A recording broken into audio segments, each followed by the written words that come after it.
High everyone, এটা Shayer from future sporting table tennis. আমার সাথে আছে এলিট জাপানিজ কোচ ইউটাকা নাকানো।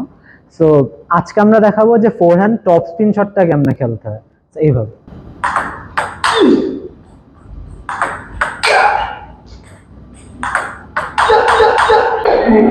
না না না, এইভাবে না, এইভাবে না, এটা ভুল। আমাদের এলিটটা তো আসলে একটু নতুন, এইভাবে মার।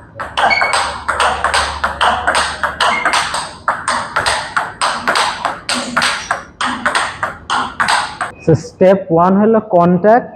যে যদি ফোরহ্যান্ড কাউন্টারের ভিডিওটা দেখে থাকেন, একটু বাড়ি টাইপ শট ছিল। এই ফোরহ্যান্ড টপ স্পিনের জন্য আপনার বলের উপর ব্রাশ করতে হবে।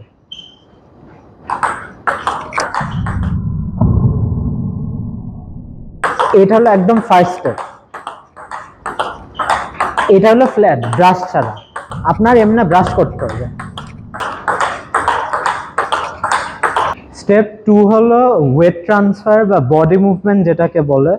সো রাইটের জন্য বাম পায়ে ভর দিয়ে ওয়েটটা ডান পায়ে ট্রান্সফার করতে হয়। সো এইটা একটা ক্যাভিয়াট আছে যে অনেকে এটাকে ডান দিক থেকে বাম দিক মনে করে, বাট এই জিনিসটা এরকম না। জিনিসটা আপনার ভরটা শিফট হচ্ছে। যেমন ধরেন এইখানে আমি ঠিকভাবে করতেছি না, এই যে আমি একটু বডিটা ইমব্যালেন্সড হয়ে যাচ্ছে, এই জন্য মিস। বলটা রাইট হইলেও পাওয়ারটা এফিশিয়েন্ট হচ্ছে না। ঠিকভাবে মারলে দেখবেন যে সুন্দর বাম পা থেকে ডান পায়ে 3D একটা মুভমেন্ট হচ্ছে। তবে চিন্তা করবেন না, এটা ক্লাস 9 ফিজিক্সের মতো এত কঠিন না। সো এটা হইলো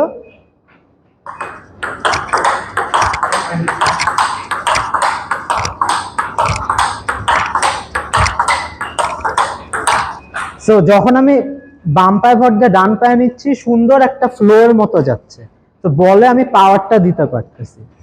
সো স্টেপ থ্রি হলো আর্ম সুইং। ফোরহ্যান্ড টপ স্পিনের সবচেয়ে ইম্পর্টেন্ট পার্ট হলো আপনার ব্রাশ কন্ট্যাক্ট আর ওয়েট ট্রান্সফার। তবে আপনি যখন এটা পারবেন, এর পরের স্টেপ হলো যে আর্মের পাওয়ারটাও অ্যাড করতে হবে।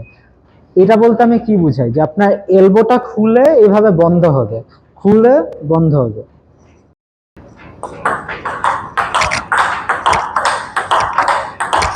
সো আমি হাত খুলে মারলে অনেক সুন্দর একটা স্পিড আর স্পিন হয়, বাট আমি যদি এটা হাত খুলে ছাড়া মারি,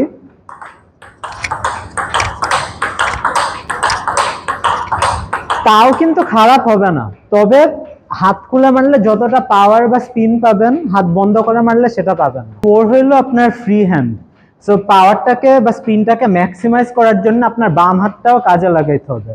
তো বাম হাতটা এইভাবে সামনে আসবে, দেন আপনার সাইডে চলে আসবে, সামনে আসবে উপরে চলে আসবে, সামনে আসবে উপরে চলে আসবে।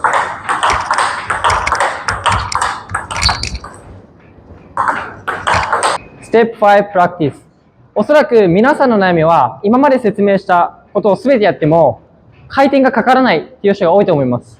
そこで練習の方法を紹介します。まず卓球台から距離を取ってください。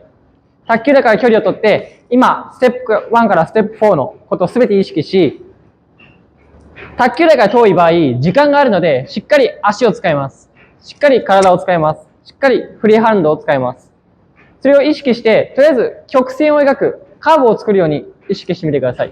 তো প্রবলেম 99.9% মানুষ কিছু বুঝান নাই।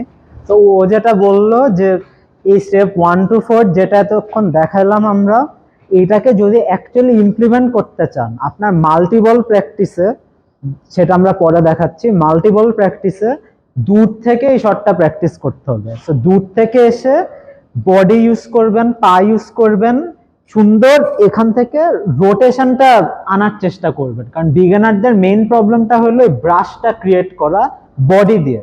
সো ওইটা করার জন্য এটা বেস্ট অপশন, যে দূর থেকে এভাবে আপনার প্র্যাকটিসটা করা। তো এটা কিভাবে করব আসেন দেখি।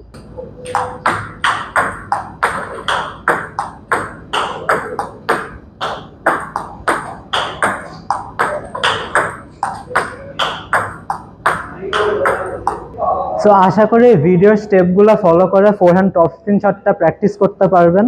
এই ভিডিওটা যদি ভালো লেগে থাকে please subscribe down below and আমরা কলা বাগানে অ্যাভেলেবেল 7 days a week।